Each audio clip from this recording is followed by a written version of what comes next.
South India shopping mall, the wedding mantra, సరికొత్త wedding collection, South India shopping mall.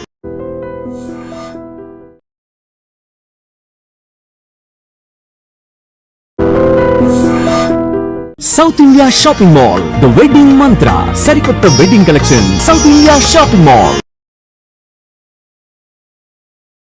ఒక మంచి friend role.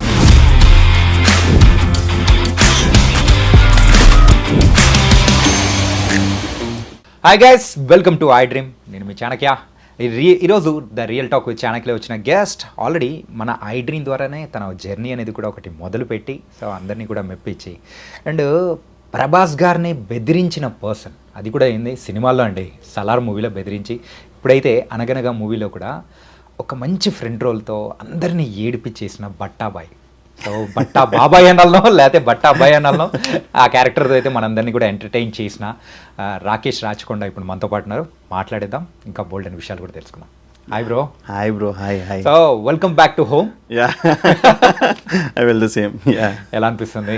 All good, all good. I డ్రీమ్కి ఎప్పుడు వచ్చినా nostalgic feeling. ఇక్కడే కదా, ఇక్కడే స్టార్ట్ అయిన కెరియర్. ఆల్మోస్ట్ లైక్ నా గ్రోత్ అంతా ఇక్కడే ఉంది. కెరీర్ ఎక్కడ స్టార్ట్ అయినా గ్రోత్ అంతా నాకు లర్నింగ్ స్టేజెస్ అన్నీ కూడా త్రూ అనురాగ్ అండ్ వాసుదేవ్ రెడ్డి గారు. సో అన్నీ ఇక్కడే. భయ్యా, ఫస్ట్ మనం మాట్లాడుకుందాము అనగనగా గురించి. అండ్ మీరు ఆ చెయ్యి దెబ్బతో వచ్చారు, ఏమైంది అసలు? యాక్చువల్గా చిన్న సర్జరీ అయింది వేరే షూట్లో.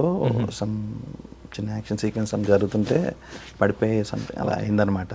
అది కొంచెం యా చిన్నదే అనుకున్నాం కానీ మేజర్ అయిపోయి కొంచెం రెస్ట్ అది అలా వచ్చింది. అందుకే ప్రమోషన్స్లో ఎక్కడా కూడా నేను ఎక్సెప్ట్ సక్సెస్ మీట్ తప్ప ఎక్కడ రాలేకపోయాను. బట్ అదే చెప్తున్నాను, మళ్ళీ ఐ డ్రీమ్ త్రూనే స్టార్టింగ్. ఇప్పుడు all okay, fine, going on, అంతా గుడ్. రెస్ట్ తీసుకోవాలి. ఇక్కడికి వచ్చా కదా, హోమ్కి వచ్చా అంటే ఆటోమేటిక్గా అన్ని సెట్ అయిపోతాయి. అనగనగా మీ లైఫ్లో మీరు చూస్ చేసుకుంటున్న క్యారెక్టర్స్ కానీ ఎవ్రీథింగ్ ఒక మనసుకు హత్తుకునేలాగా ఏదో ఒక ఇంపార్టెంట్ ప్రామినెంట్ రోల్ అనేది సెలెక్ట్ చేసుకుంటూ వచ్చేస్తూ ఉన్నారు. ఏంటి బ్రో, ఎలా సాధ్యం? అంటే నేను చాలా రెగ్యులర్ ఆర్టిస్ట్ లాగా ఆడిషన్స్కి వెళ్ళి నాకు ఈ క్యారెక్టర్ కావాలని అడిగి అవకాశం కోసం ఆడిషన్స్ ఇచ్చి ఆ కైండ్లోనే ట్రై చేస్తున్నా. రాతో ఏంటో తెలియదు, నాకు బెస్టే వస్తున్నాయి. అంటే బెస్టే వస్తున్నాయి అనేది కూడా నేను కూడా అంతకంత కష్టపడుతున్నాను. ఆ వచ్చిన ఏ అవకాశాన్ని కూడా నేను ఇది చాలు, ఇది లైట్లే, ఎంతకన్నా ఎక్కువ అలాంటి ఏం చేయట్లే. నేను 100% ఎఫర్ట్ పెడుతున్నా. అనుకోకుండా ఈ సలార్ అనే మూవీ ఏంటంటే నేను చాలా ఫన్నీ వేలో ఆడిషన్ ఇచ్చా. వాళ్ళు ఏదైనా మంచి సర్కాస్టిక్ క్యారెక్టర్ చేయమంటే అదే చేశా. అది వాళ్ళు ఆ రకంగా తీసుకుంటారని నాకు తెలియదు, బట్ అది నాకు చాలా ప్లస్ అయింది ఒక రకంగా. సలార్ అనేది నా జీవితాన్ని మార్చేసింది. అది సీరియస్లీ ఎలా అనుకున్నా. బట్ అనగనగా ఏంటంటే నాకు చెప్పాం కదా, నా కెరీర్కి గ్రోత్లో ఐ డ్రీమ్ ఎలాంటి పాయింట్ వేసిందో ఇది ఒక స్టెప్ అనమాట. ఎందుకంటే నాకు నా ఫస్ట్ ఫిలిం తర్వాత ఇంతవరకు అనగనగా సినిమాకి వచ్చిన ఎప్రిసియేషన్స్, కాల్స్ కానీ మెసేజ్ కానీ, నన్ను ట్యాగ్ చేసి బాగా చేశారని చెప్పడం కానీ, బట్టా అని పేరుతో పిలవడం కానీ, ఇట్స్ నిజంగా చాలా గ్రేట్ మూమెంట్స్ నాకు.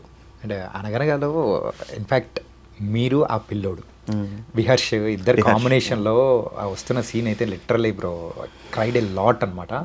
ఏంటంటే చూసిన ప్రతి ఒక్కరు కూడా సెకండ్ హాఫ్ అరే ఏంట్రా బాబు ఈ ఎమోషన్ ఏంటి, మూవీ చూస్తే ఏదైనా కానీ ఒక ఎక్స్పీరియన్స్ మనం ఫేస్ చేయాలి. 100% ఎమోషనల్గా సెంటిమెంటల్గా అలా టచ్ చేయడం మాత్రం అనగనగా అది ఈటీవీ విన్లో రావడము. అవును, ఇట్ వాస్ వండర్ఫుల్ బ్రో. అంటే మీకు ఇక్కడ ఒకటి చెప్పాలి, ఈ సినిమాకి నేను మొన్న దాంట్లో కూడా ఒక షాట్ చెప్పాను.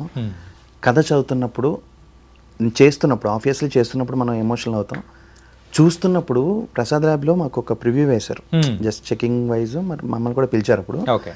ఆ క్లైమాక్స్ నేను వచ్చి సన్నీని గట్టిగా హక్ చేసేసుకున్నా, ఏడ్చేసి. చెప్పాలి నేనే కాదు, అప్పుడు ఫస్ట్ టైం ఒక పెద్దవాళ్ళు, ఒక 6 years ఉన్న పర్సన్ వచ్చి మీకు ఏ రైట్ ఉందండి మమ్మల్ని ఏడిపిస్తూ పంపిస్తున్నారని అడిగారు. సీరియస్లీ నేను ఆ రోజు చాలా ఫీల్ అయింది. ఏంటి అంతవాళ్ళు అంటారు వీళ్ళు అంటే, మనకి ఎక్కడో ఏంటంటే ఇండస్ట్రీలో ప్రతిదీ పాజిటివ్గా తీసుకోలేం. డెఫినెట్గా అలాగే అంటారులే, తెలిసిన వాళ్ళు వీళ్ళే వచ్చారనుకుంటాం. బయటికి వచ్చాక ఇప్పుడు ప్రతి ఒక్కళ్ళు ఈ మాట, మమ్మల్ని ఏడిపించి రైట్ నీకు ఎవరు ఇచ్చారు. నా ఫ్రెండ్స్ కూడా చాలామంది, అరే ఏంట్రా ఇలా చేస్తావేంట్రా అది అంటే, నాకు ఒక్కసారి నేను చూసుకుంటే లైక్ మా ఇంట్లో డైలీ 2 షోస్ పడతాయి. మా అబ్బాయి 6 years ఆడికి, ఓకే. వాడు చూస్తూనే ఉంటాడు పొద్దున రాత్రి. ఆహా. ఎందుకు ఏంటి అంటే అర్థం అవ్వాలి కదా సినిమా నాకు. మ్మ్. నీకేం అర్థమైందిరా అంటే ఫస్ట్ టైం నేను ఏడుస్తుంటే చూసి ఏడ్చాడు. తర్వాత అలా ఒక్కొక్క సీక్వెన్స్ని చూసుకుంటూ వాడు ఆ చూస్తుంటే నాకు ఆ పిల్లలు ఎక్కడ కనెక్ట్ అవుతున్నారు ఈ సీన్ దగ్గర. నేను స్క్రిప్ట్ చదువుతుంటే ఒక 80% స్క్రిప్ట్ చదివిన తర్వాత సన్నీ వచ్చి డైరెక్టర్, మ్మ్. బ్రో ఒకసారి చూద్దాం మనం ఒక సీక్వెన్స్ ప్లాన్ చేద్దామంటే నేను బాగా మొత్తం గుండె బరువెక్కిపోయి ఆ ఫీవర్ సీన్స్ ఓకే. అక్కడికి ఒక్కసారి అంతా అయిపోయి సరే ఒక 5 minutes అండి ప్లీజ్ నేను స్క్రిప్ట్ చదివేసి వస్తాను ఏమనుకోద్దాను. ఆ ఎగనీతో చెప్పాను నేను, నిజంగా అంత బాధతో చెప్పాను నేను అక్కడ. మ్మ్. ఆ స్క్రిప్ట్ మొత్తం కంప్లీట్ అయ్యేప్పటికి ఒక రకమైన బాగా ఎమోషనల్ అయిపోయి అక్కడి నుంచి నా టాస్క్ ఏంటంటే ఏమనుకుంటే ఇప్పుడు కొత్తగా డైరెక్టర్ ఏదో క్యారెక్టర్ వచ్చింది అనగానే మనం ఏముందో లవ్ స్టోరీ తీసుకుంటారు క్యాజువల్గా వెళ్తే హీరో ఫ్రెండ్ అనుకున్నాం. అక్కడికి వెళ్ళాక ఆ క్యారెక్టర్ చదివాక నేను తను అడిగా, అంటే ఫస్ట్ నేను స్క్రిప్ట్ చదివే ముందు ఏంటంటే మలయాళీ క్యారెక్టర్ ఉంది కదా, రెగ్యులర్ క్యారెక్టర్ కాబట్టి నాకు అది అలా దానికి అనుకున్నా ఫస్ట్. మ్మ్. ఇలా బట్ట క్యారెక్టర్ అన్నారు. నాకు ఒక్కసారి అంటే నాకు నమ్మకం ఉంది నేను చేయగలను. నేను ద రూమ్ అని ఒకటి ఎల్వి ప్రసాద్ గారిది చెన్నై ఇన్స్టిట్యూట్ వాళ్ళది ఒక డెమో చేశాను. ఓకే. నిరంజన్ అని అతను కూడా ఐ డ్రీమ్లోనే వర్క్ చేశారు. అతను ఒక డెమో చేశాను. అప్పుడు నేను ఇలాంటి ఎమోషన్ ఒకటి చేశా. బట్ ఆ ఎమోషన్ బ్యాక్ డ్రాప్ వేరు, ఈ ఎమోషన్ బ్యాక్ డ్రాప్ వేరు. మ్మ్. నాకు తెలిసి నేను చేయగలుగుతానని. కానీ ఫ్యామిలీ అనగానే అది ఎలా తీసుకురావాలి ఏంటి దానికి మొత్తం కర్త కర్మ క్రియాస్ అన్నీ, మ్మ్. Each and every minute expression కూడా. బ్రో నాకు ఇక్కడ కొంచెం ఎమోషన్ ఎక్కువ కావాలి, బరస్ట్ అయిపోయినట్టు ఏడవాలి మీరు. మ్మ్. నేనేమనుకున్నానంటే హీరో ఎంతైనా కూడా హీరో పక్కన వైఫ్ ఫ్రెండ్ అంటే ఉంటుంది, ఒక ఎమోషన్ ఉంటుంది. అంత మరీ ఎక్కేట్ చేయాలని ఫీలింగ్ అనుకునేవాడిని. మ్మ్. కానీ తను బ్యాక్ డ్రాప్ బట్ట అనే క్యారెక్టర్ బ్యాక్ డ్రాప్ అంతా ఎక్స్ప్లెయిన్ చేసిన తర్వాత వీడు ఎంత జెన్యూన్ హానెస్ట్ ఫ్రెండ్ అనేది అర్థమయ్యి లాస్ట్లో అతను అక్కడికి వెళ్ళినప్పుడు ఈ ఈవెంట్ మొత్తం నేను ఒక గార్డియన్లా ఉండి తను తీసుకెళ్ళి చేయించడం, ఈ సీక్వెన్స్లు చదువుతున్నప్పుడు చెప్తున్నప్పుడు మ్మ్. ఒక రకమైన అబ్బా ఏంటిది ఇంత మంచి క్యారెక్టర్ వచ్చింది, దీన్ని ఎలా అయినా ప్రూవ్ చేసుకోవాలి. ఎవ్రీ డే మార్నింగ్ నాకు వణుకొచ్చేది అనమాట. క్యారవాన్ నుంచి లొకేషన్ అక్కడ జరిగే చోటుకి వెళ్తున్నప్పుడు ఈ ఎక్స్ప్రెషన్ కొత్తగా ఇవ్వాలి, నా రెగ్యులర్ ఎక్స్ప్రెషన్ రాకూడదు. ఎందుకంటే అంటూ ఉంటారు ఒకేలా చేస్తున్నాం అనే ఫీలింగ్ వచ్చేస్తుంది కొంతమంది. ఎమోషన్ ఇక్కడ ఏంటంటే ఏడుపులో ఎప్పటికప్పుడు కొత్తగా ఉంటేనే బెటర్ అని నేను నైట్ కంపల్సరీ అద్దం ముందు ప్రాక్టీస్ చేస్తాను. ఈ నెక్స్ట్ రోజు ఏ సీన్స్ తెలిస్తే ముందు అద్దం ముందు కంపల్సరీ నేను ఒకసారి చూసుకుంటాను ఓకే ఎలా ఉంటుంది ఇక్కడ హై అంటే ఎలాగా. ఫస్ట్ హైకి వెళ్ళిపోతా, తర్వాత నెమ్మది తగ్గించుకుంటూ సన్నీ దగ్గరికి వెళ్తాను. సన్నీ అక్కడ కూడా నన్ను ఒక సర్ప్రైజ్ చేస్తాడు, నాకు ఇలా కావాలని ఏదో పాయింట్ చెప్తాడు. అంతా మారిపోయి ఫ్రెష్గా ఒకటి వస్తుంది. ఓకే, అది అనగనగా నాకు గ్రేట్ ఎక్స్పీరియన్స్ సీరియస్గా. ఇంకోటి ఏంటంటే ఆ రోజుల్లో అమ్మ వాళ్ళు చెప్పేవాళ్ళు, అరే మాతృదేవో భవ సినిమా ఉండేది రాబోయి, ఆ సినిమా ఏంటంటే ఖర్చీఫులు తీసుకెళ్లేవాళ్ళు, ఇచ్చేవాళ్ళు, అంటే థియేటర్ అంతా ఏడ్చేవాళ్ళు అని చెప్పేసి. ఇప్పుడు ఈ జనరేషన్కి అనగనగా మూవీ అలాంటిదేమో బ్రో. చూసిన ప్రతి ఒక్కరు కూడా ఆ ఎమోషనల్ ఆ ఫీలింగ్ అనేది కూడా చూపించడము చాలా బాగా అనిపించింది నాకు. ఒక బెస్ట్ కాంప్లిమెంట్ ఏంటంటే మా అన్నయ్య వాళ్ళ పాప, షీఈ్ లైక్ 13 years, ఓకే, మా మదర్కి 64 years. ఇద్దరు ఒకే రకంగా రియాక్ట్ అయ్యారు ఆ సినిమా చూసి. ఓకే, తిను కూడా మీకు ఇంటర్వ్యూస్లో కూడా కొన్ని చోట్ల నేను పెట్టాను, అదే కైండ్ ఆఫ్ ఎమోషన్. మా మదర్ ఫస్ట్ టైము సినిమా చూస్తూ కళ్ళజోడు తీసి కళ్ళు తుడుచుకోవడం చూసింది అదే సినిమా.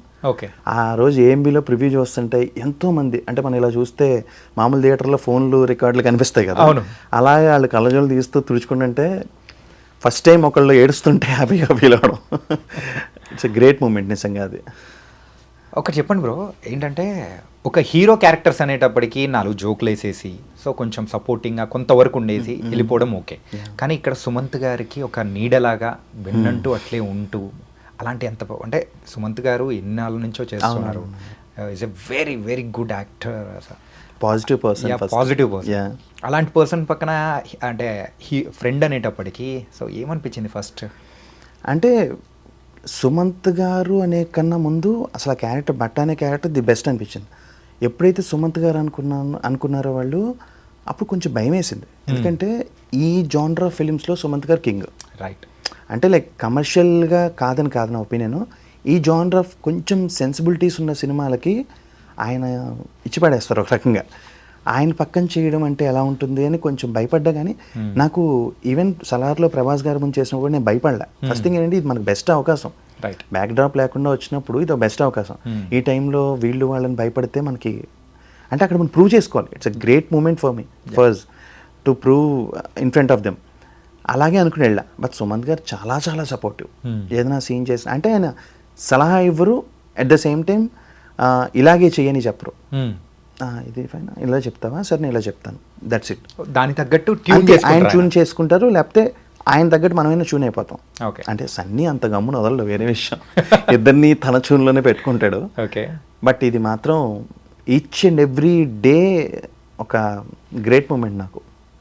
టోటల్ 53 డేసా? నాది ఒక 25 డేస్ ఉంటుంది.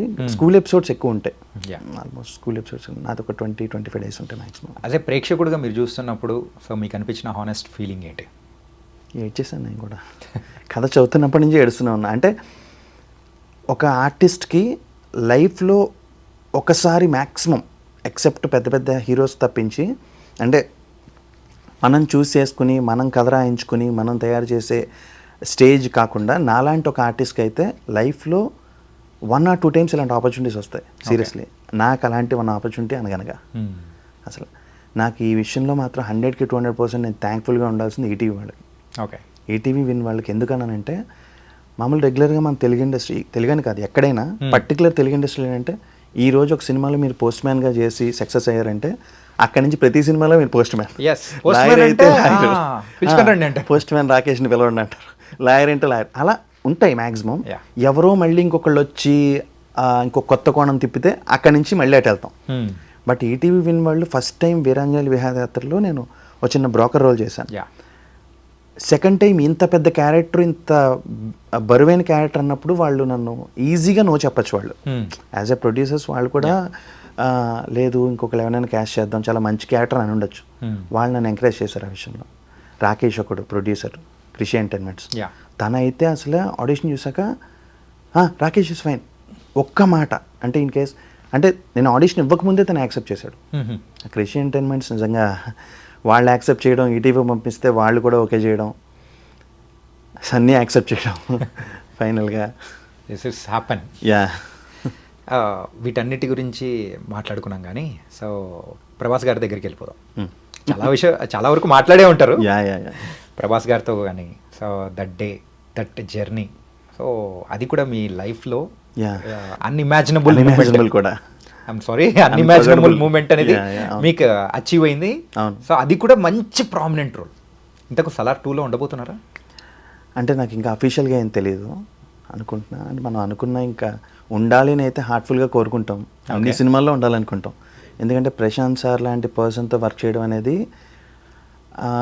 యాజ్ ఎ మార్కెట్ మనకి మన రేంజ్ పెరుగుతుంది. క్యారెక్టర్స్ చేస్తే ఆయన సినిమాలను పక్కన పెడితే బెస్ట్ టెక్నీషియన్, బెస్ట్ అంటే బెస్ట్ టెక్నీషియన్. ఎందుకంటే ఈచ్ అండ్ ఎవ్రీ మూమెంట్ ఆయన చేసి చూపిస్తారు.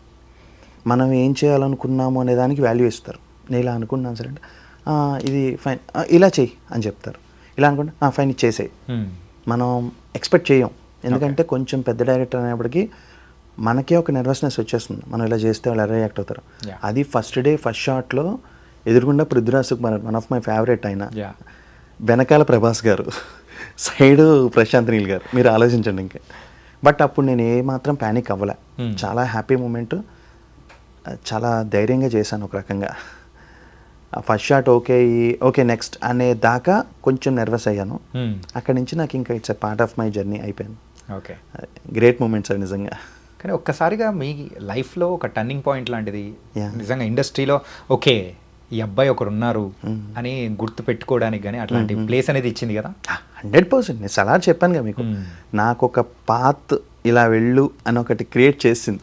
ఓకే, అది మెమరబుల్ మూమెంట్ నాకు నిజంగా సలార్ అనేది. సలార్ సక్సెస్ అలాగే ఇచ్చింది. సలార్ షూట్ టైంలో నాకున్న వాల్యూ అలాగే పెరిగింది. యాజ్ ఎ డబ్బింగ్ ఆర్టిస్ట్గా నేను కూడా చాలా నెక్స్ట్ లెవెల్ క్యారెక్టర్స్ చెప్పే పరిస్థితికి వచ్చాను దాని నుంచి. అంటే సలార్ వల్ల అని కాదు, బట్ ఆ సినిమా చేస్తున్నాను కానీ ఇంపార్టెన్స్ అనేది పెరుగుతుంది, ఆరా మొత్తం మారిపోతుంది కదా అక్కడ. మనల్ని పిలిచే విధానంలో కూడా చేంజ్ ఉంటుంది. అది రెస్పెక్ట్ అనేది చాలా పెరిగింది ఆ సినిమా. ఓకే, అది గ్రేట్ మూమెంట్స్ నిజంగా. అండ్ మీ జర్నీ విషయానికి వచ్చేటప్పటికి స్టార్టెడ్ విత్ అనే డీ ఫర్ దోపిడీ. యా డిఫదోపిడి. దెన్ దాని తర్వాత ఒక యూట్యూబ్లో సిరీసెస్ ఇవన్నీ చేయడానికి ఏంటంటే బిగ్ స్క్రీన్ నుంచి మళ్ళీ స్మాల్ స్క్రీన్కి అనేది వచ్చి then again you bounce back. ఎలా అనిపించింది బ్రో ఇది? అంటే డిఫదోపిడి నాది అసలు జీరో నాలెడ్జ్ నాకు. నాకు రాజన్ డీకే వాళ్ళు ప్రొడ్యూసర్స్, సిరాజ్ కల్లా డైరెక్టర్, Yeah. రాజన్ డీకే వాళ్ళు అసోసియేట్ అనమాట సిరాజ్ కల్లా. నాకు చిన్న చిన్న ఎక్స్ప్రెషన్స్ ఇస్తున్నా, నేను ఏదో పెర్ఫామ్ చేసేవాడిని. డీకే సార్ టెక్నికల్ అంతా చూసేవారు, రాజ్ సార్ ఎక్స్ప్రెషన్స్ అవి చూసేవారు. ఆయన ఏమో నువ్వు యాక్ట్ చేయకు, జస్ట్ నువ్వు నీలా బిహేవ్ చేయి, నీ ఎక్స్ప్రెషన్స్తో పని లేదు, నీ లుక్కే మాకు ఇంపార్టెంట్ అన్నట్టు చెప్పేవారు. నాకు ఆ డిఫరెన్సియేషన్ కూడా తెలియదు అప్పుడు, ఎందుకంటే I do any theatres or any చేయలేదు నేను ఎక్కడ. ఆ మూమెంట్లో నాకు తెలియలేదు డిఫదోపిడిలో one of the lead first ఫిలిమే డిఫదోపిడి అనే అంత పెద్ద production house like D2R films, Family Man ఇవన్నీ తీసిన ప్రొడక్షన్ హౌస్లో నాని గారి ప్రొడక్షన్లో అనగానే ఒక రకమైన దాన్ని ఏమంటారు పొగరు అనుకోండి, ఏదైనా అనుకోండి, అంటే తెలియదు కదా మనకి, జీరో నాలెడ్జ్తో ఉన్నప్పుడు మనం ఇలాంటి క్యారెక్టర్స్ చేయకూడదు. తర్వాత నువ్వు మంచి క్యారెక్టర్లు వచ్చినాయి కొన్ని. ఆ టైంలో నాకు ఇలా చేయకూడదు, ఇలాంటివి చేస్తే మనకి కెరీర్ మైనస్ అయిపోద్దేమో ఇలా అనుకుని నేను ఒక మలయాళం మూవీ ఒకటి కమిట్ అయ్యా. ఓకే. ఆ డెఫెండమ్ రోల్ అంటే అదేదో మంచి స్కోప్ ఉన్న క్యారెక్టర్ చేసేద్దాం అంటే మనకు తెలియకుండా తీసుకున్న నిర్ణయాలు అన్నమాట, తప్పుడు నిర్ణయాలు. అది ఒక 6 months అక్కడ ఉండగా షూటింగ్ ఆగిపోవడం, మళ్ళీ వెనక్కి వచ్చేస్తే మనకి ఇక్కడ ఎలా ఉంటుందంటే మనం అప్లో ఉన్నంతసేపు మనకి వాల్యూ పెరుగుతూనే ఉంటుంది. ఒక్కసారి డౌన్ అయ్యామంటే ఇదేంటి ఫిల్మ్ ఇండస్ట్రీ ఎందుకు ఎంచుకున్నావు, లేకపోతే నీ కెరీర్ ఎలా ఉండేది, చదువుకున్నావు ఈ పాటికి ఎక్కడో, ఇవన్నీ వచ్చేస్తూ ఉంటాయి. మనం ఎక్కడో ఉంటాం లేదా పక్కన పెడితే అప్లో ఉన్నప్పుడు బాగా పొగుడతారు, లోలో ఉంటే అసలు రాంగ్ స్టెప్ అనేస్తారు. అది చాలా అవమానాలు పడ్డాను ఆ మూమెంట్లో. చెయ్యొచ్చా చేయకూడదా అంటే నా బాధ ఏంటంటే సీరియల్స్ వచ్చేవి, సీరియల్స్ యూట్యూబ్ చాలా వచ్చాయి. నాకు అనిపించేది ఏంటంటే ఏం చేసినా సినిమా కోసమే, నా చేతిలో ఏదో ఒక సినిమా ఉండేది, మరి ఇంకెందుకు హ్యాపీగా సినిమాలు చేసుకోకండి. బట్ అనురాగ్తో కాంటాక్ట్ అయిన తర్వాత అనురాగ్ది IPL ఇన్సేన్ అని ఒకటి చేసాం ఫస్ట్, అది వెళ్ళింది, సోసోగా వెళ్ళింది. సెకండ్ ఇంకొక డైరెక్టర్స్ అయితే సంథింగ్ అదొకటి చేసాం, అది ఓకే. థర్డ్ సిరీస్ నుంచి కొంచెం అయింది, 5th దగ్గర అనుకుంటా అన్ఇన్వైటెడ్ అతిథి అని, దానికి వాసు సార్ దృష్టిలో పడ్డాం. ఇంకా ఆయన ఎంకరేజ్మెంట్ తెలుసు కదా మీకు, ఇతన్ని పెట్టి మీరు కంటిన్యూ చేయండి అని చెప్పడం, అక్కడి నుంచి రాయడం. ఈ గుంట పొంగనాలు గణపతి శాస్త్రి అనే రోలు ఇంకా అసలు నాకు చాలా అవకాశాలు తీసుకొచ్చింది. అది సినిమాల పరంగా కూడా చాలా బిజీ చేసింది. ఆ గుంత పొంగనాలు కేవలం ఆ రాయలసీమ నెల్లూరు సైడ్ మాత్రమే తెలుసు, కాకపోతే మీరు ఒక్కసారిగా ఆంధ్ర మొత్తం తెలిసేది లేదు, అది చాలా గట్టి సక్సెస్ అయింది. అంటే నాకు ఈవెన్ సతీష్ వేగేశ్న గారు, శతమాన్ డైరెక్టర్స్ కూడా మెసేజ్ పెట్టేవారు, బాగా చేసాం అదొకటి, ప్లస్ ఈ అన్ఇన్వైటెడ్ అతిథి గోదావరి స్లాంగ్తో. బేసిక్గా డబ్బింగ్ ఆర్టిస్ట్ అవడం వల్ల ఈ స్లాంగ్స్ ఎక్కువ పట్టుకోవడం, మాండలికాల మీద ఎక్కువ వర్క్ చేసామండి. అవన్నీ కూడా నాకు అంటే నన్ను ఇది బాగా చేయగలడు, ఈ రిలేటెడ్ కాన్సెప్ట్ ఉంది అంటే అనురాగ్ ఒక కాన్సెప్ట్ రాసి దాంట్లో నన్ను పంపించేసేవాడు. తను చాలా బాగా తీసుకుంటాడు. మీకు అనురాగ్ మన ఫ్యామిలీ ప్రతి చిన్న పాయింట్లో కూడా తన ఎక్స్ప్రెషన్స్ కూడా చెప్తాడు. బాగాలేదంటే చాలా క్లియర్గా చెప్తాడు, అస్సలు బాగాలేదు చండాలంగా ఉందని చెప్తాడు. కానీ ఎంత నెమ్మదస్తుడంటే చాలా కూల్గా ఉంటాడు పర్సన్ కూడా. లేదు, తను చాలా మొండోడు. నాకు ఇది కావాలి అంటే అది కావాలి, బట్ మనం హట్ చేయకుండా. ఇప్పుడు మామూలు డైరెక్టర్స్ ఏంటంటే నాకు ఇది కావాలంటే కొంచెం ర్యాష్గానే చెప్తారు కొంతమంది, అస్సలు ఎక్కడ కూడా షౌట్ అనేది ఉండదు, అదే చాలా కూల్గా ఉంటాడు, కానీ కావాల్సింది తీసుకుంటాడు. అది ఆ విషయంలో నాకు అనురాగ్ అనేది అంతే. నాకు అంటే ఫ్రాంక్లీ తను ఏ స్థాయికి వెళ్తాడు అనేది తన మీద నాకు ఎక్కువ నమ్మకం. చాలా పెద్ద డైరెక్టర్ అవుతాడు నాకు నమ్మకం. వీరాంజనేయులు కూడా తను చాలా కష్టపడ్డాడు, చాలా బాగా వచ్చింది. నాకు ఇప్పటికీ అది ఆ సినిమా చూసుకుంటే అరే నాకు చాలా చిన్న రోల్ అందులో, బట్ అయినా కూడా గ్రాఫ్ బాగుంటుంది. అది ఎండింగ్ వచ్చేవాడికి ఒక చిన్న కామిక్ ఎండింగ్తో పెట్టి అదొక గ్రేట్ మూమెంట్ నాకు. మీ లైఫ్లో ఒక 2 టర్నింగ్ పాయింట్స్, ఒకటి వచ్చి సలారు, ఇంకొకటి వచ్చి ఇప్పుడు వచ్చిన అనగనగా. సో దీని తర్వాత సో మీకు వచ్చే క్యారెక్టర్స్ కానీ మీ పర్సెప్షన్ కానీ ఇండస్ట్రీ మిమ్మల్ని చూసే విధానం కానీ ఎలా మారిపోయింది అంటారు? అంటే నేను మధ్యలో ఒక 2-3 హీరో ఫ్రెండ్ క్యారెక్టర్స్ లాంటివి వస్తే నేను చాలా సున్నితంగా చెప్పాను, సార్ నేను ఈ వింగ్లో చూడట్లేదండి, అంటే నేను అన్నిటికీ సెట్ అవ్వనేమో, మళ్ళీ వెళ్ళిపోయి బ్యాచ్లో 3 ఫ్రెండ్స్, ఆ 3లో 3వ వాడిని 2వ వాడిని అంటే ఆ పంచ్ డైలాగ్ లేయడం నాకేంటంటే కొంచెం వాళ్ళు చెప్పింది ప్రాపర్గా నేను ఇంప్రూవైజ్ చేయగలను, కానీ ఒక పంచ్ చేయాలి ఇప్పుడు జబర్దస్త్లో చేస్తారు కదా, Yeah, yeah. అంత నేను చేయలేను, నేను ఫ్రాంక్లీ ఒప్పుకుంటున్నా. ఎందుకంటే వాళ్ళు చెప్తే నేను చేయగలను, నేను అంత షౌటెడ్ కామెడీ నేను చేయలేను అక్కడ. ఓకే. అది రిస్క్ ఎందుకని కొన్ని చోట్ల చెప్పేశాను. చెప్తే వాళ్ళు కొంచెం హట్ అయ్యారు. హట్ అవ్వడం అంటే నీకు అవకాశం ఇస్తున్నప్పుడు నువ్వు ఇలా బిహేవ్ చేస్తావు అన్నట్టు మాట్లాడారు ఓకే. కొంతమంది దగ్గర. పెద్ద ప్రొడక్షన్స్ కోఆర్డినేటర్లు కొంతమంది, అదే పెద్ద ప్రొడక్షన్. కొంచెం పెద్ద ప్రొడక్షన్ చిన్న ప్రొడక్షన్స్ అంటే అన్ని ప్రొడక్షన్స్ సైడ్ పెద్ద చిన్న కూడా. నేను కొంచెం హట్ అయ్యాను, కానీ వాళ్ళకి చెప్పాను, సార్ అపాలజీస్ అండి, ఏమనుకోవద్దు, నా ఇంటెన్షన్ అయితే చేయకూడదని కాదు, నేనంత స్కోప్ నాకంత సీన్ లేదన్నట్టే చెప్పా. ఓకే. వాళ్ళు ఇప్పుడు అనగనగా చూసిన తర్వాత నువ్వు వీరాంజనేయులు చేసావు కదా, షౌటెడ్ కామెడీ కూడా చేసావు, అనగనగా ఇంత ఎమోషనల్ చేసావు, నువ్వు చేయలేని ఎందుకు అంటున్నావు అనేప్పటికీ ఎక్కడో తెలియని కాన్ఫిడెన్స్. ఇక్కడ ఎలా ఉంటుందంటే నాకు బ్యాక్ డ్రాప్ ఎవ్వరు లేరు, మా ఫాదర్ సైడ్ మదర్ సైడ్ అందరూ టీచర్సే, ఓకే, అంతా టీచింగ్ ఫ్యామిలీ. నేను ఒక్కడనే ఫిల్మ్ ఇండస్ట్రీ సైడ్ వచ్చా యాజ్ అ డబ్బింగ్ ఆర్టిస్ట్. కానీ యానిమేషన్స్ డబ్బింగ్ చెప్పడం నుంచి ఈరోజు ప్రామినెంట్ యాక్టర్స్కి డబ్బింగ్ చెప్పేదాకా, కెరీర్ పరంగా యాక్టర్గా డబ్బింగ్ ఆర్టిస్ట్ కూడా ఎక్కడా నాకు వెనకాల బ్యాకప్ అనేది లేదు. అంటే అఫ్కోర్స్ ఫ్యామిలీలో మా బ్రదర్స్ ఫ్యామిలీ సపోర్ట్ అనేది ఉంటుంది, బట్ అపార్ట్ ఫ్రమ్ దట్ నాకు నువ్వు ఇలా వెళ్ళు, ఇది మంచి ఇది చెడు అని చెప్పేవాళ్ళు ఎవరు లేరు. అంటే ఈ దారిలో వచ్చిన వాళ్ళు ఎవరు లేరు లేరు. You are the first person. Yeah, I'm the first మీ person. ఫ్యామిలీలో మీరే గైడ్ చేయాలి. అదేలే. సో నేను ఆ ఒక్క వింగ్లో ఏంటంటే నేను వాళ్ళందరూ ఇప్పుడు నాకు కాన్ఫిడెన్స్ ఇస్తున్నారు, నువ్వు అన్నీ చేయగలవు, కంగారు పడకు, ఇంకా మంచి క్యారెక్టర్స్ వస్తాయి నీకు, మేము కూడా నీ మీద కొన్ని క్యారెక్టర్స్ అనుకుంటున్నాం ఇలా అనడం. ఇప్పుడు నా నెక్స్ట్ ఇంకోటి రిలీజ్ ఉంది bro, next month ending or July ఉండొచ్చేమో, ఐఎమ్ నాట్ షూర్. అది Waltair productions. Okay. Yeah 35 cinema తీశారు కదా, అవును. 35 చిన్న కథ కాదు. సో వాళ్ళ ప్రొడక్షన్లో ఇప్పుడు ఒక మూవీ చేస్తున్నా, డార్క్ చాక్లెట్ అని. Dark chocolate. అది ఒక కైండ్ ఆఫ్ కామెడీ అండ్ అదొక డిఫరెంట్ కైండ్. పోస్టర్లోనే పెడతారు ఈ జోనర్, మాకు తెలియదని. ఓకే. చాలా మాకే తెలియదు, మాకే తెలియదు, బట్ చాలా సూపర్ రైటర్. ఓకే. అతను శశాంక్ అని, శాష్, హీజ్ ఆల్సో అన్ యాక్టర్ యాక్చువల్గా. తను డైరెక్ట్ చేశారు, అది రిలీజ్కి ఉందన్నమాట. సో వెయిటింగ్ ఆ సినిమా కోసం కూడా. అది కూడా first frame to end frame, అది full fledged comedy and some kind of emotions కూడా ఉంటాయి అందులో. ఆల్ మిక్స్డ్ ఫ్రూట్ జ్యూస్ అలా అని కాదు, ఒక innocent kind of character, but నేను ఏ మూడ్లో ఉన్నా అవతల నవ్వుతారు, ఆ కైండ్ ఆఫ్ క్యారెక్టర్. అది చాలా బ్లెస్డ్ నిజంగా. ఆ క్యారెక్టర్ ఈ క్యారెక్టర్ నాకు చాలా ప్లస్ అయింది. అది ఇమీడియట్ ఫిలిం. యా, లాంగ్ రన్లో రాకేష్ రాచకొండ అంటే ప్రేక్షకులకి ఎలా గుర్తుండిపోవాలని మీరు అనుకుంటారు బ్రో? అంటే ఏం లేదు బ్రో, ఇప్పుడు మనం సినిమాలో చూసినప్పుడు ఒక పాయింట్లో ఒక ఆర్టిస్ట్ రాగానే కథలో ఇక్కడ ఏదో చేంజ్ అవుతుంది అని కొంతమందిని ఫిక్స్ అయిపోతాం. యా, ఫర్ ఎగ్జాంపుల్ ఇప్పుడు బ్రహ్మానందం గారు వస్తే కామెడీ అంటాం, శ్రీనివాస్ హౌస్టల్ గారు, ఇలాంటి క్యారెక్టర్స్ రాగానే ఇతను వచ్చారంటే ఈ క్యారెక్టర్కి ఏదో వాల్యూ ఉంటుంది. అలాగే నా పేరు చెప్తే నేను కనిపించినప్పుడు కథకి ఏదైనా ఇంపార్టెన్స్ ఉంటుంది అనిపించుకునే క్యారెక్టర్లు ఉంటే నేను కష్టపడతాను, వచ్చినప్పుడు కష్టపడతాను అంతే. అంటే కమింగ్ టు యువర్ ఫ్యామిలీ, అందరూ టీచర్సే అయినప్పుడు మీరు మాత్రం టీచర్ అవ్వకుండా మారి ఇలా ఇండస్ట్రీలోకి రావడానికి రీజన్స్ ఏంటి? అంటే ఫేట్ బ్రో, అది చెప్పలేము, అది దానికి రీజన్ ఉంటుంది. అంటే ఒక విషయంలో మనం ఒక దాన్ని చూసి మనం అట్రాక్ట్ అయ్యాము, ప్యాషన్ చూపించాము అంటే అది మనం మొదలు ఎక్కడనేది మర్చిపోతాం. ఫస్ట్ ఏదో అనిపిస్తుంది, వెళ్తాం, ట్రై చేస్తాం, కానీ ఒక పాయింట్ వచ్చిన తర్వాత నేను ఇలా అనుకుని ఇక్కడికి వచ్చాననే విషయం గుర్తులేదు నాకు. ఫాదర్ టీచరు, మా తాతగారు సాంస్క్రిట్ లెక్చరరు, డబుల్ పీజీ చేశారు. ఇటు మా మదర్ సైడ్ టీచరే అందరూ. తెలియదు, ఇటు అటు కూడా ఎవరు లేరు, నా చుట్టుపక్కల పరిసరాల్లో కూడా ఎవరు లేరు. ఓకే. బట్ వచ్చాను, బట్ ఐఎమ్ ఓకే, హ్యాపీగా ఉన్నాను. నా ఫ్రెండ్స్తో మాట్లాడినప్పుడు కూడా అదే అనుకుంటాను. నా ఇంటర్మీడియట్ ఫ్రెండ్స్ వీళ్ళందరూ కూడా అప్పటి నుంచి చెప్పేవాడు నేను, నాకు ఆర్టిస్ట్ అవ్వాలని కోరిక, ఆర్టిస్ట్ అవ్వాలని కోరిక. వాళ్ళు కూడా కొంతమంది ఫస్ట్లో నవ్వుతారు కదా, యాక్టర్ అయిపోతావు నువ్వు ఆ టైప్లో. తర్వాత ఇప్పుడు వాళ్ళు చూసి అరే నువ్వు అప్పుడే అనేవాడిరా మాతో బాగా చేస్తున్నావు అంటే ఎక్కడో తెలియదు. ఎందుకంటే బయట వాళ్ళ ఎప్రిసియేషన్స్ వేరు, మన సొంత మనుషులోనే ఫ్రెండ్స్ ఫ్యామిలీ మెంబర్స్ ఎప్రిసియేషన్స్ వేరు. నాకు ఇప్పుడు మా ఫ్యామిలీ నుంచి వచ్చినా కూడా ఏడిపించేసాం అసలు ఇలాంటి మాట్లాడుతున్నప్పుడు, ఓ నేను పెర్ఫామ్ చేశాను, కష్టపడ్డాను, అది ప్రతిఫలం దొరికింది అనే ఫీలింగ్ కలిగిందనమాట.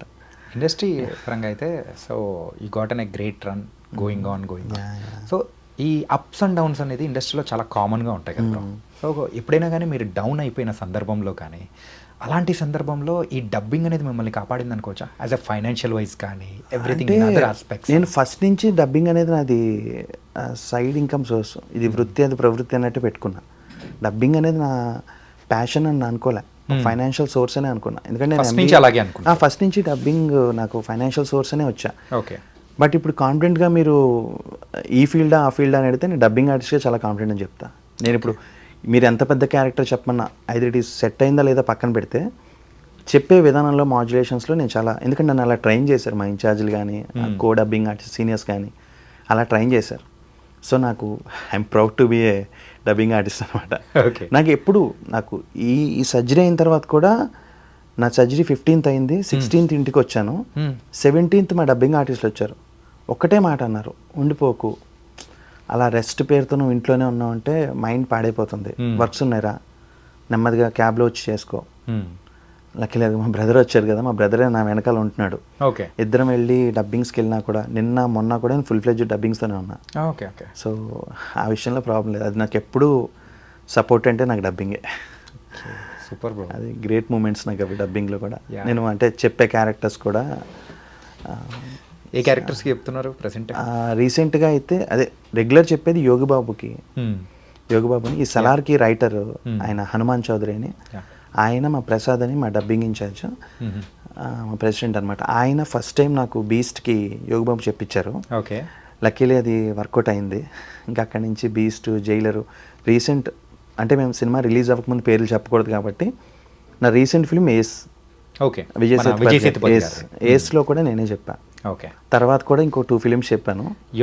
యోగి బాబు గారు కనిపిస్తున్నారంటే ఇంకా తెలుగులో వినేటప్పుడు మీ వాయిస్ అది అంటే ఇక్కడ హైదరాబాద్ వరకు నా వాయిస్, హైదరాబాద్. చెన్నైలో రాజా అని తెలిసిన నాన్న చెప్తారు, తెలుగు మాత్రం నేనే, ఐ మీన్ హైదరాబాద్లో మాత్రం నేనే చెప్తాను. మ్యాక్సిమం గుడ్ బ్యాడ్ అగ్లీ కానీ రీసెంట్ వచ్చిన ఆయన ఏ ఫిలిం అయినా నేనే చెప్తాను. అతనికి కింగ్స్లీ శబ్దం అలా 2-3 ఫిలిమ్స్ చెప్పా. రీసెంట్ డీడీ నెక్స్ట్ లెవెల్ అని వచ్చింది, అందులో సంతానం గారికి చెప్పా. ఓకే. ఏజెంట్ కన్నాయిరం అని ఒకటి శ్రీనివాసాత్రేయ రీమేక్, అందులో కూడా నేనే చెప్పా. సూపర్. ఇవి కాకుండా నేను ప్రామినెంట్ తెలుగు కమెడియన్స్ కూడా నేను ట్రాక్ ఆర్టిస్ట్ అనమాట.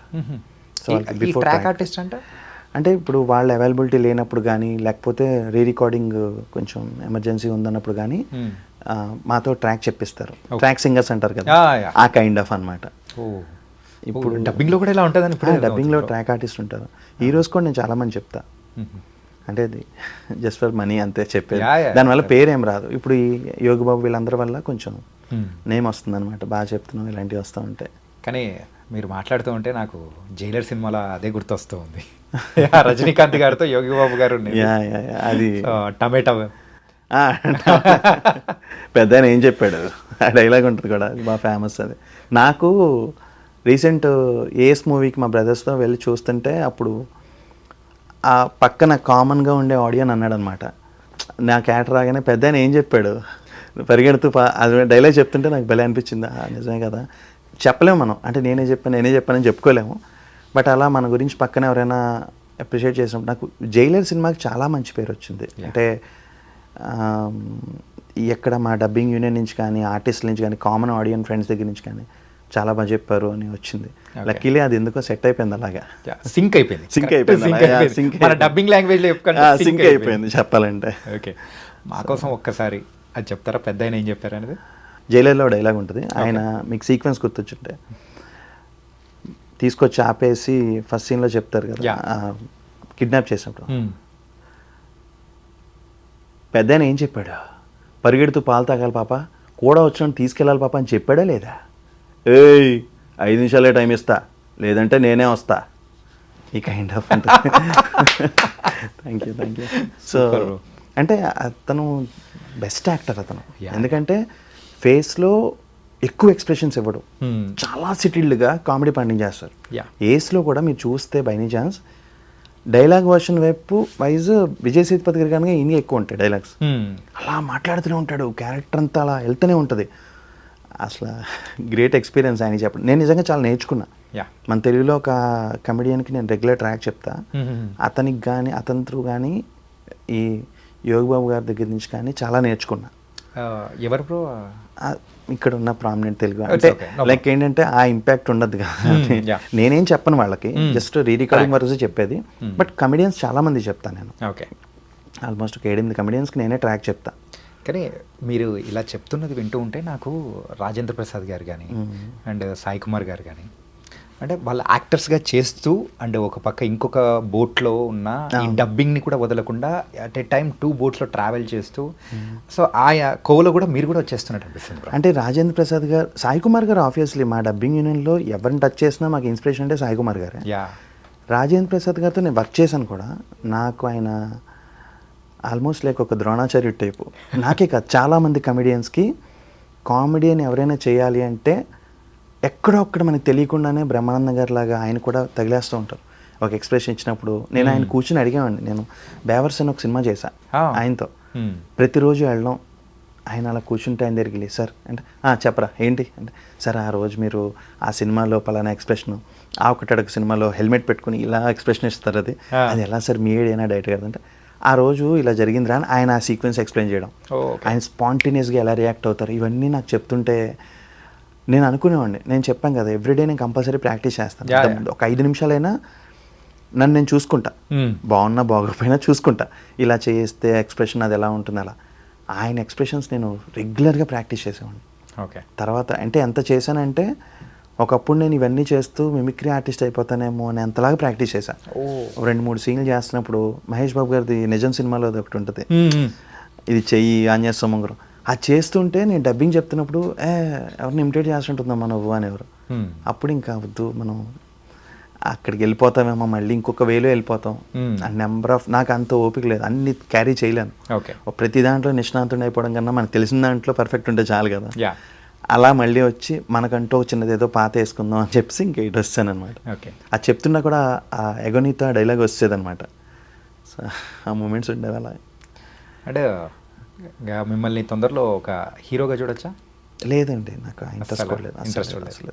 అంటే అవకాశం వచ్చింది రాదు పక్కన పెడితే, నాకు బేసిక్గా ఇంట్రెస్ట్ లేదు. ఎందుకంటే హీరో అనేది చిన్న విషయం కాదండి. అది మనం అమౌంట్ వైజే కాదు, క్యారెక్టర్ వైజ్ కూడా చాలా సినిమా మొత్తాన్ని క్యారీ చేయగలగాలి. దానికి చాలా కాన్ఫిడెన్స్ ఉండాలి. ఫస్ట్ కాన్ఫిడెన్స్ లేదు, కానీ నాకు మెయిన్ లీడ్స్ చేయాలని కోరిక. లీడ్ అంటే హీరో కాదు నా ఉద్దేశం. ఈ క్యారెక్టర్తో కథకి కొంచెం ఇంపార్టెన్స్ ఉంది, అలాంటి క్యారెక్టర్ చేయాలని కోరిక. అంటే మీకు ఇంకా చెప్పాలి అంటే, not like a dream role, Mayabazar సినిమాలో రేలంగ్ గారి క్యారెక్టర్ ఉంది. అంటే మీరు బయటకు వచ్చిన తర్వాత మీలో ఉన్న ఏదో ఒక ఎమోషన్ టచ్ చేసే క్యారెక్టర్ అది. అలాంటి క్యారెక్టర్స్ పడితే ప్రూవ్ చేసుకోవాలని, నాట్ సేయింగ్ దట్ ఇది చేసేస్తాను ఎరుకొడేస్తానని చెప్పను, కానీ వస్తే మాత్రం డెఫినెట్గా నేను 100% ఎఫర్ట్ పెడతా. ఓకే. డైరెక్టర్ ఏం చెప్పినా చేసి కాన్ఫిడెంట్గా చేయగలన నమ్మకం ఉంది. అది నాకు సలార్తోనే వచ్చింది. మళ్ళీ నాకు ఎక్కడ తీసుకెళ్ళినా మీరు తీసుకెళ్ళిన సలార్ దగ్గర ఆగుతా. ఖచ్చితంగా ఆ టర్నింగ్ పాయింట్ ఇచ్చిన, లైఫ్లో టర్నింగ్ పాయింట్ ఇచ్చింది నాకు. Frankly I dream, Salaar, Sunny, అనగనగా. అంటే ఐ డ్రీమ్ అంటే ఇంక్లూడింగ్ అనురాగ్ పాలుట్ల, సన్నీ. ఇప్పుడు చాలా బాగుంది బ్రో. ఏంటంటే డిఫరెంట్ ఫేసెస్ అండ్ దానిలో విషయాలలో కానీ ఎక్కడ కాన్ఫిడెన్స్ అనేది లూజ్ అవ్వకుండా వచ్చిన అవకాశాన్ని సద్వినియోగం చేసుకుంటూ. ఆప్షన్ లేదు బ్రో మనకి ఇక్కడ. మీరైనా ఇప్పుడు మీరు ఒక రైటర్ అవుదామని వచ్చారు, ఎగ్జాంపుల్ యాంకర్ అయ్యారు, మీకు గోల్ రైటర్ ఉంటుంది. రైటర్గా ఆపర్చునిటీ వచ్చడం స్టార్ట్ చేసిన తర్వాత మీరు ఆల్రెడీ ఎక్కడైతే నిష్ణాతులు అయ్యారో యాంకరింగ్లో, అక్కడ మీకు అవమానాలు వస్తాయి, కానీ మీకు అది కావాలి. సో పడాలి. నాకు చాలా వచ్చాయి. నాకు ఇనీషియల్గా ఇంతలా ఉన్నావు, నువ్వు ఆర్టిస్టా, ఫేస్ ఏంటి అలా ఉంది, ఇంకోటి రకరకాల అవమానాలు వచ్చాయి. బాడీ షేమింగ్ అంటే సినిమాలో కన్నా బయట ఎక్కువ. నువ్వు కూడా ఆర్టిస్ట్ అయిపోతావు ఈ టైప్లో. అంటే ఏం చేయగలను నేను? ఇది అలా తయారు చేసి పంపించినప్పుడు నేను దాన్ని ఏం మార్చుకోలేను కదా. ఇంకా ఫైన్ అంటే ఇందులో ఎంతవరకు వెళ్తాం. అలా నన్ను ఎవడో ఒకడికి నచ్చకుండా ఉన్నాం కదా. అలా 10 మంది నచ్చినా, 10 మందితో 10 సినిమాలు మంచి వచ్చినా చాలు నాకు. ఇక్కడ ఎంతవరకు ఉంటుందంటే, సక్సెస్ కొట్టేదాకానే ఫేస్ వాల్యూ అనేది, లుక్, ఇంకోటి వన్స్ ఒకసారి సక్సెస్ అనేది చూసిన తర్వాత ఎవరు పట్టించుకోరు. మీ ఇష్టం, నువ్వు ఏం చేసినా తోపే. అన్నీ కాదు, యాక్టర్స్ వైజ్ కొంచెం మనం అణిగిమణిగా ఉండాలి కంపల్సరీ. రైట్. అది ఎరుకోడేస్తాం, నేను ఇలా అనేస్తున్నా అంటే కుదరదు. అక్కడ ఇండస్ట్రీ ఎవరైనా తొక్కేస్తే డౌట్ లేదు. అంటే మీరు మాట్లాడుతున్న మాటలు వింటూ ఉంటే, ఇన్ఫ్యాక్ట్ నేను చదివాను, మన తమిళ్ యోగి బాబు గారు, ఆయనను కూడా ఇంతకుముందు చాలా వరకు కూడా అన్న సందర్భాలు కూడా ఉన్నాయి, కానీ అన్నీ తట్టుకొని సో ఆయన నిలబడ్డారు. Now he's an a great యాక్టర్గా నిలబడ్డారు. డేట్స్ నాకు తెలిసిన ఒక తెలుగు ఫిలింకి ఆయన ఏప్రిల్లో అడిగితే జూలైలో చూస్తానని చెప్పారు. ఆయన జూలైలో చూస్తానన్నారు. అంత బిజీ ఉన్నారు ఆయన. నాకు డబ్బింగ్ పరంగా లేదా అప్రోచ్ అయితే, నువ్వే చెప్తున్నావు కదా, అంటే అవ్వక ముందు ఆయన షూట్ అవ్వక ముందు నువ్వే చెప్తున్నావు కదా అని నాకు గ్రేట్ అచీవ్మెంట్. అంతలా ముందు నన్ను అడగడం కూడా. సో ఆయన అంత బిజీ ఉన్నారు. అంటే అంటూ ఉంటారు రోషానికి, ఇక్కడ మనం ఏం చేయలేం. ఎవరో ఒకళ్ళు మీరు ఏం చేసినా మీ వెనకాల ఏదో ఒకటి వెనకాల లాగుతూ ఉంటారు. అవన్నీ కరెక్ట్ చేసుకుంటూ వెళ్ళే కన్నా అదే చిరంజీవి గారు చెప్పినట్టు చెవిటి కప్పలాగా వెళ్ళిపోతే బెటర్ అంతే. మన పని మనం చేసుకెళ్ళాలి, అందుకనే ఏం చేయలేం. Nice bro. And me journey కానీ అండ్ చాలా ఇన్స్పిరేషనల్గా ఉంది. అండ్ ఆల్సో వచ్చిన అవకాశాన్ని సద్వినియోగం చేసుకుంటూ నాకు బాగా నచ్చింది ఏంటంటే కొన్ని మనం ఇష్టం లేనిటి కూడా దాన్ని ఎలా తిరస్కరించాలి చాలా సున్నితంగా, అది కూడా చాలా చక్కగా చెప్పారు బాబు. తప్పదు బ్రో. అంటే కమిట్ అయిన తర్వాత అటు న్యాయం చేయలేం, మనము హ్యాపీగా ఉండలేం. ఎందుకంటే ఇక్కడ కాంప్రమైజ్ అవ్వలేం బ్రో. ఒక్క యాక్టింగ్ విషయం మీరైనా అంతే, ఎవరైనా నచ్చిన పని చేసే చోట కాంప్రమైజ్ అవ్వాలి, ఇంకొకరి కోసం చెయ్యాలి ఇది అనే చోట ఎక్కడైనా ఇబ్బంది ఉంటుంది. కొన్ని తప్పవు, కొన్ని డెఫినెట్గా ఫ్యామిలీ కోసం కొన్ని సినిమాలు చెయ్యాలి, డబ్బుల కోసం చేయాలి. కానీ వచ్చిన అవకాశం మంచిదైనప్పుడు మాత్రం మ్యాక్సిమం నేనైతే డైరెక్టర్ మాట వింటా, వాళ్ళు ఏం చెప్తే చేస్తా. ఎందుకంటే అదే త్రివిక్రమ్ గారి డైలాగ్ లాగా మన లాయర్లో ఒకవైపే చూస్తా, జడ్జిలో అందరి వైపు చూస్తాడు. సో డెఫినెట్గా నేను ఆ పాయింట్లోనే వెళ్తా. వాళ్ళు చెప్పింది చేసుకుంటూ వెళ్తే మైండ్ పీస్ఫుల్గా ఉంటుంది. ఎవరు బ్రో మీ ఫేవరెట్ డైరెక్టర్? అంటే వీళ్ళని యాజ్ ఆఫ్ నో అని చెప్పను, కానీ నా కెరీర్లో నాకు ఇష్టమైన డైరెక్టర్ అంటే నేను ఎప్పుడు గ్రేట్ అనిపించేది అతను ఇప్పుడు అంత ఫేమస్ కాకపోయినా అనురాగ్ నాకు చాలా ఇష్టం. ఓకే, పెద్ద డైరెక్టర్లు అంటే అందరూ ఇష్టమే, అందరితో వర్క్ చేయాలని ఉంటుంది, వీళ్ళని వాళ్ళని కదా. ప్రశాంత్ సార్తో అయితే ఆయన ప్రతి సినిమా చేయాలని ఉంటుంది. ఎందుకంటే యాక్టర్కి కూడా మీకు ఎక్సైట్మెంటే, సినిమా బయటకు వచ్చాక నా సీన్లు ఏది ఒకలా ఉండవు, అన్నీ కొత్తగా కనిపిస్తాయి. ఓకే, ప్రశాంత్ వర్మ గారు కానీ అలా చాలామంది ఉన్నారు, కృష్ణవంశీ గారు, పూరి జగన్నాథ్ గారు ఉంటే అంటే ఒకనొక పాయింట్లో ఒక్కొక్కరు నచ్చుతూ లేదు నాకు అన్ని పాయింట్స్లో కూడా పూరి గారు అయితే చెప్పక్కర్లే ఆయన అసలు. ఎందుకంటే ఒక ఆర్టిస్ట్కి ఒక ఆర్క్ ఉందంటే అదంతా మార్చేస్తారు ఆయన. అందరూ చాలామంది ఉన్నారు, హరిశంకర్ గారు కానీ త్రివిక్రమ్ గారు కానీ అందరూ. ఒక పేరని కాదు, అప్కమింగ్లో ఉన్నాను కాబట్టి నాకు అందరూ నచ్చాలి అని చెప్పట్లేదు, కానీ నచ్చుతారు, అందరూ నచ్చుతారు. ప్రతి ఒక్కళ్ళలో గొప్పతనం ఉంది చెప్పాలంటే. తెలుగు సినిమాలో ఉన్నంత వెస్టైల్ డైరెక్టర్స్ ఎక్కడా ఉండరేమో మీకు, ఎందుకంటే ఇప్పుడు ఆ స్టేజ్లో ఉండదు కదా. రాజమౌళి గారు తీసుకెళ్ళి అక్కడ కూర్చోబెట్టారు, ఎక్కడో కూర్చోబెట్టారు. ఆ స్టాండర్డ్స్ కూడా పెంచేటప్పటికి మిగతా వాళ్ళు కూడా దాన్ని చేస్తూ చేయాలని వెళ్తుంటే 100% అది అందరితో వర్క్ చేయాలని ఉంటుంది, అవకాశం వస్తే అందరితో వర్క్ చేయాలని ఉంటుంది. అన్ని చోట్ల మనం ఉండలేం కదా, బట్ వచ్చింది మాత్రం సేమ్ యాజ్ అనగనగా ప్రూవ్ చేసుకుంటే వెళ్ళాం అంతే.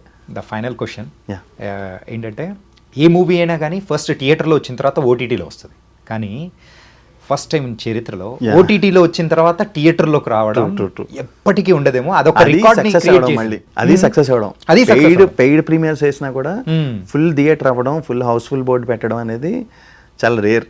అది thanks to ETV and Sunny Sanjay. Okay, తను లేకపోతే ఏది జరగదు. రాకేష్ ఆల్సో, బట్ సన్నీ లేకపోతే ఏది జరగదు. తన కర్త కర్మ క్రియ తనే.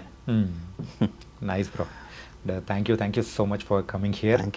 థ్యాంక్స్. ఇంకా ఇలాంటి క్యారెక్టర్స్ 2 టర్నింగ్ పాయింట్స్ అన్నా కదా, 2 కాదు ఇలా 200 రావాలని కూడా కోరుకుంటున్నాను. Thanks thank you Rakesh bro. Thank you.